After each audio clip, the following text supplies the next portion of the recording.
پھر آج کی اس ویڈیو میں ہم بھارت کی جانب سے long range air defence system کی ملکی سطح پر تیاری سے متعلق خبر پر بات کریں گے۔ اس کے علاوہ ماضی کی طرح ایک بار پھر انڈین آرمی میجر کو پاکستانی ایجنسیز کی جانب سے ہنی ٹریپ کیے جانے کے حوالے سے خبر پر بھی تبصرہ کیا جائے گا۔ So let's begin.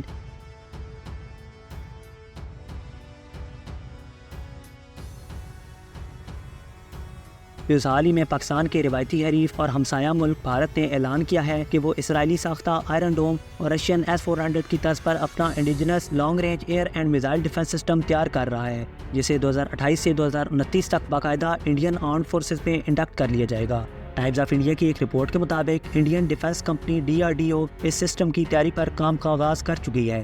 ابتدائی معلومات میں یہ دعویٰ کیا گیا ہے کہ یہ system incoming stealth fighter jets, cruise missiles, drones اور پریسیژن گائیڈڈ میونیشنز کو 250 کلومیٹر کی رینج پر انٹرسپٹ کرنے کے قابل ہوگا، جبکہ ایویکس اور مڈ ایئر ریفیولر ایئر کرافٹس کے لیے اس کی رینج 350 کلومیٹر کوٹ کی جاتی ہے۔ اس ایئر ڈیفنس سسٹم کو ایک عدد لانگ رینج سرویلنس اور فائر کنٹرول ریڈار سے انٹیگریٹ کیا جانا ہے، جبکہ اس کے میزائل سالووں میں بیک وقت 150 کلومیٹر، 250 کلومیٹر اور 350 کلومیٹر رینج کے حامل انٹرسپٹر میزائلز موجود ہوں گے، جس کی بدولت یہ ایئر ڈیفنس سسٹم کسی بھی ایئر بورن ٹارگٹ کو 80% سنگل شاٹ کل پروبیبلٹی سے ڈسٹرائے کر سکے گا۔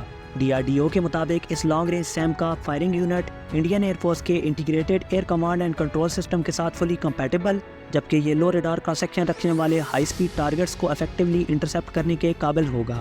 لاسٹلی آپ کو بتاتے چلیں کہ Indian cabinet committee on security نے اس long range surface to air missile system کی تیاری کے لیے 21,700 انڈین روپی مختص کیے ہیں، جبکہ بھارت اس سسٹم کے 5 اسکواڈرنز اپنی آرمی میں انڈکٹ کرے گا۔ مزید برآں انڈیا کی جانب سے روس سے خریدے جانے والے S-400 ایئر ڈیفنس سسٹم کے مزید 2 اسکواڈرنز بہت جلد بھارت کو ڈیلیور کر دیے جائیں گے، جو روس یوکرین جنگ کی وجہ سے ابھی تک بھارتی افواج کو فراہم نہیں کیے گئے۔ یہ لانگ رینج سیم کتنا افیکٹو ہے اور اس کی انڈین آرم فورسز میں شمولیت سے پاکستان کو کن کن چیلنجز کا سامنا ہوگا، اس بات کا فیصلہ تو وقت ہی کرے گا۔ تاہم جہاں تک اس سسٹم کی ڈیولپمنٹ ٹائم لائن کا سوال ہے تو ہمیں نہیں لگتا کہ بھارت 2028 تک اسے مکمل آپریشنل کر سکے گا، کیونکہ اگر ہم انڈیا کے ماضی پر نظر دوڑائیں تو بھارت نے 1983 میں اپنے پہلے ملکی ساختہ light combat aircraft Tejas کی ڈیولپمنٹ کا اعلان کیا تھا، مگر تاحال یہ ایئر کرافٹ اتنا میچور نہیں ہو سکا کہ اسے بڑی تعداد میں انڈین ایئر فورس کے اندر شامل کیا جا سکے۔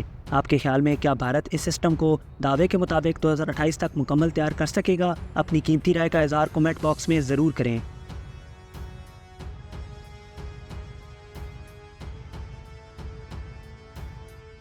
اس بھارت کے خبر رساں ادارے دا انڈین ایکسپریس نے ریسنٹلی ایک اہم نیوز بریک کرتے ہوئے بتایا کہ ہندوستانی صدر دروپدی مرمو نے Indian strategic forces command unit کے ساتھ تعینات آرمی میجر کو سروس سے برطرف کر دیا ہے۔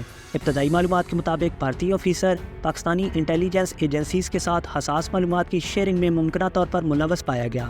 یاد رہے کہ strategic command forces unit Bharat کے ٹیکٹیکل اور نیوکلیئر ویپن سٹاک پائل کی مینجمنٹ کے ساتھ ساتھ ایڈمنسٹریشن کی بھی ذمہ دار ہے۔ انڈین ایکسپریس نے دعویٰ کیا کہ سال 2022 میں انڈین میجر کو مشکوک پائے جانے پر بورڈ آف آفیسرز کی جانب سے حراست میں لیا گیا۔ انیشیل انویسٹیگیشنز میں بھارتی میجر سے ایک الیکٹرانک ڈیوائس برآمد کی گئی جس کے اندر سیکرٹ ڈاکومنٹس کی کاپیز موجود تھیں۔ اس کے علاوہ تفتیش کے دوران سامنے آیا کہ یہ آفیسرز اور بھارتی فوج کے حاضر سروس بریگیڈیئر کے ساتھ ساتھ ایک کرنل پٹیالہ پیگ نامی واٹس ایپ گروپ کے ممبر تھے۔ بھارت نے امکان ظاہر کیا ہے کہ ان ملزمان کی جانب سے حساس دفاعی معلومات پاکستانی ایجنسیز کو فراہم کی گئیں۔ یاد رہے کہ انڈین آرم فورسز میں کسی بھی آرمی پرسنل کے لیے ڈیٹا سٹورنگ ڈیوائس رکھنا غیر قانونی عمل ہے۔ اس میجر کی برطرفی کے ساتھ ساتھ دیگر 2 افسران جن میں ایک کرنل اور بریگیڈیئر شامل ہیں، ان سے انویسٹیگیشن کی جا رہی ہے۔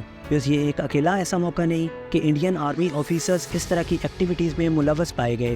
ماضی میں متعدد بار پاکستانی ایجنسیز کی جانب سے انڈین آفیسرز کو ہنی ٹریپ کیا جا چکا ہے، جو بھارت کے نیوکلیئر پروگرام کے لیے ایک بڑا سیکیورٹی کنسرن تصور کیا جاتا ہے۔ امید ہے اس ویڈیو سے آپ کی معلومات میں اضافہ ہوا ہوگا۔ ویڈیو اچھی لگی تو لائک اور سبسکرائب کرنا نہ بھولیں۔ ملتے ہیں اپنی اگلی ویڈیو میں، تب تک کے لیے اللہ حافظ۔ پاکستان زندہ باد۔